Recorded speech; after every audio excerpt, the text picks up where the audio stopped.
Hello everyone, तर आज आपण बनवणार आहोत भरलेल्या दोडक्याची भाजी। त्यासाठी मी दोडक्याचे शिरा काढून घेतलेत आणि लांब लांब आकाराचे मधून कट करून घेतलेत। त्यानंतर बारीक चिरलेली कोथिंबीर, कढीपत्ता आणि आलं लसूणची पेस्ट करून घेतली आहे। आणि इकडे टोमॅटो आणि कांद्याची आपण ग्रेव्ही करूया। चला तर मग बघू। मसाला बनवण्यासाठी आपण इथे घेऊया शेंगदाण्याचं कूट आणि थोडंसं तुमच्याकडे असेल तर तुम्ही खोबऱ्याचं पण मिक्स करू शकता। त्यानंतर त्यामध्ये थोडीशी हळद, तिखट आणि घरगुती मसाला किंवा मग किचन किंग मसाला याच्यामध्ये मिक्स करायचा आहे।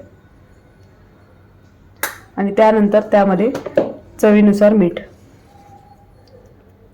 थोडीशी कोथिंबीर आणि थोडीशी आलं लसूणची पेस्ट टाकून ह्याला आपण सगळं मिक्स करून घेऊया। नंतर त्यामध्ये थोडंसं तेल टाकून हे छान प्रकारे एकदा मिक्स करून घेऊया।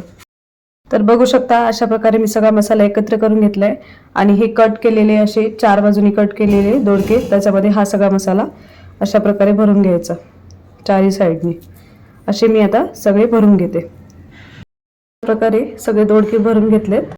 इथे एक कढई घेतली, त्यामध्ये तेल टाकायचं। तेल गरम झालं त्यामध्ये मोहरी, जिरं, कढीपत्ता, आलं लसूणची पेस्ट टाकायची। नंतर टोमॅटो आणि कांद्याची ग्रेव्ही केलेली टाकायची।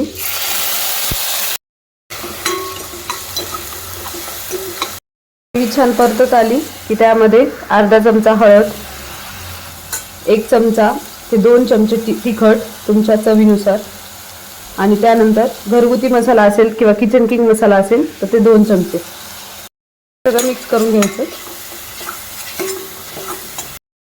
त्यानंतर आपण जे भरलेली दोडकी होती ती टाकून घ्यायची आणि छान प्रकारे ह्याला वाफू द्यायचं। थोडीशी कोथिंबीर टाकायची आणि याला वाफू द्यायचं।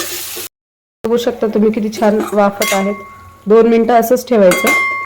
त्यानंतर त्यामध्ये चवीनुसार मीठ,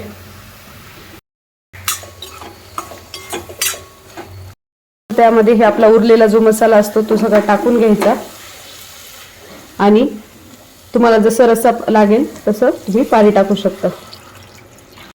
तर थोडीशी कोथिंबीर टाकून घ्यायची। ही झाली आपली भरलेल्या दोडक्यांची चमचमीत भाजी। जर तुम्हाला आवडली असेल तर नक्कीच तुम्ही एकदा ट्राय करा। थँक्यू।